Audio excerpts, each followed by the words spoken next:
Hello, my name is Jamil Evans, and on behalf of the Office of Justice Programs Territories Financial Support Center, I want to welcome you to our video presentation on indirect costs. Why is this topic important? Understanding how to properly charge indirect costs to a program ensures compliance with established budgets and financial reporting regulations. Failure to comply could lead to suspension of program drawdowns and even future grant awards.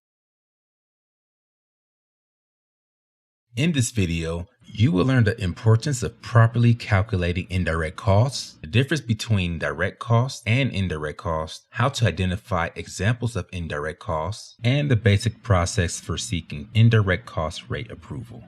An effective written cost allocation plan explains in detail the allocation methodology for various cost types and the allocation of direct and indirect costs. What is an indirect cost and how is it different than a direct cost? Indirect costs are costs of an organization that are not readily assignable to a particular project, but are necessary to the operation of the organization and the performance of the project. Indirect costs are usually referred to as overhead costs. Example of costs frequently treated as indirect costs include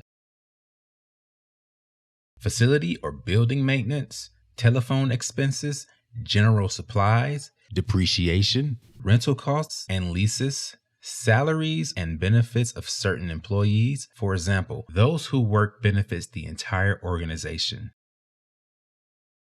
Please remember that transferring funds into or out of the indirect cost category requires budget review and may require modification of the approved budget. Recipients must promptly contact OJP if there is any change in the approved negotiated ICR to be applied under the award. A direct cost is a cost that can be specifically identified with a final cost objective. In other words, these costs can be attributed directly and are easily traceable to a particular service, product, or grant program. By contrast, indirect costs are difficult to trace to a specific cost objective and are usually attributed broadly through allocations or cost rates. For example, costs that are directly associated with a specific grant or contract may include direct labor salaries and wages and allocable fringe for program's employees, travel of said employees and their program supplies, and postage, printing, communications, equipment, rentals, and other costs directly associated with the program. You should always keep in mind that a cost may be assigned to an award as a direct cost if another cost incurred for the same purpose in a similar circumstance has been allocated to the award as an indirect cost. Therefore, maintaining a specific and clear record of all direct costs incurred is essential for budgeting and reporting purposes and ensures that overall cost tracking is well executed. Now, let's talk about ICRs.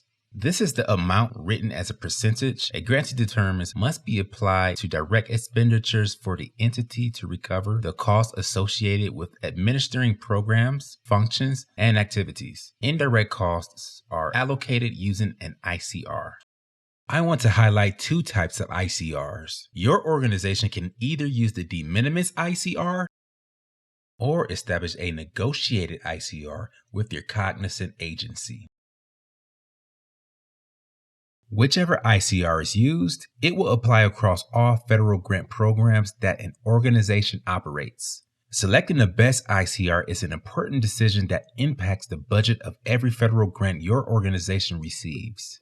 Selecting the best ICR for your organization involves evaluating the benefits and disadvantages of each. The best ICR is the one that allows your organization to operate programs without leaving resource funding unused or needing additional funding to support costs. Now let's talk about the two types of ICRs. First, what is the de minimis ICR? An award recipient that proposes to use federal grant funds to pay for indirect costs may elect to charge a de minimis rate of up to 10% of its modified total direct costs. The MTDC is used to calculate the de minimis ICR and includes all direct salaries and wages, applicable fringe benefits, materials and supplies, services, travel, and up to the first $25,000 of each subaward regardless of the period of performance of the subawards under the award as defined by 2 CFR 200. The 10% de minimis ICR may be used indefinitely. It can also be used by any non-federal entity that has never received a negotiated ICR. This rate would be charged against modified total direct costs. Now, let's talk about negotiated ICR. An ICR is an agreement the entity enters with the cognizant agency to determine the entity's allowable ICR on direct expenses paid with federal funds. So how do you calculate an IC? Indirect costs plus direct costs equal total project costs. For the indirect cost calculation, a base amount is determined by adding together all direct costs, minus any items which are exempt from the IDC costs. Then you would take the base amount and multiply it by the indirect cost rate to get the total indirect costs. An organization can calculate the indirect costs by applying the rate using the detailed negotiated agreement base, such as total direct cost, modified total direct costs, total direct labor cost, or total salary cost. If the indirect cost rate is calculated on a total direct cost basis, then all budget items are included in the indirect cost calculation. If the indirect cost rate is determined on a modified total direct cost basis, then some costs are exempt when the indirect costs are calculated.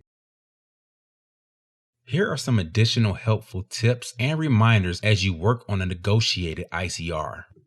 When you apply for a negotiated ICR, your organization must also receive an indirect cost certification from a cognizant federal agency.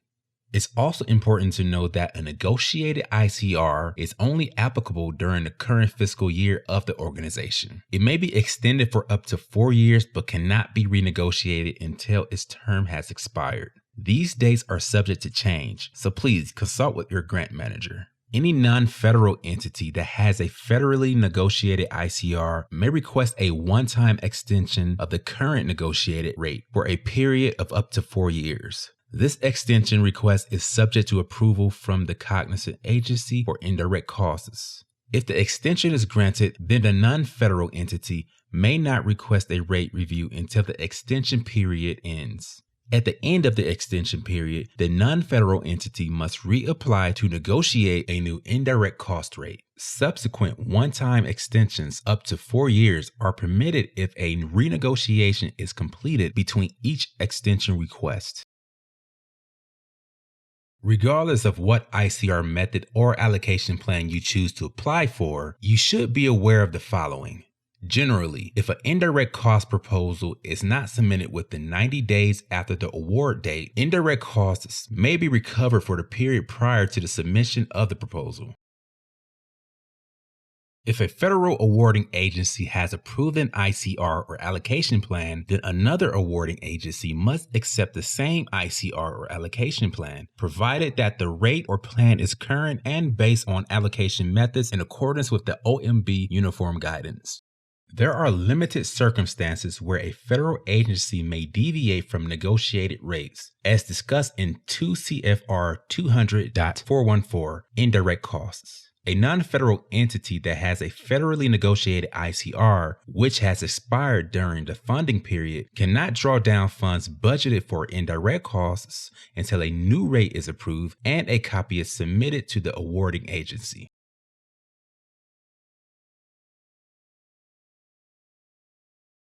I hope you found this short presentation helpful. ICR proposals can be challenging because they require a lot of time to prepare, attention to meticulous detail, annual reconciliation by fiscal year, knowledge and skills to develop and manage properly, and that you maintain a list of specific and clear record of direct costs incurred.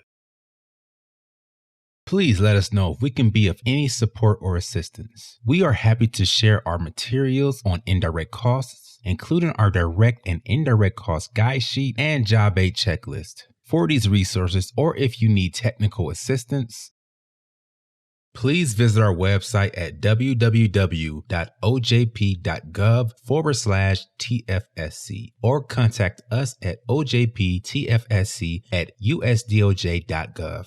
If you would like to stay up to date on our videos, click the subscribe button. Thank you for watching.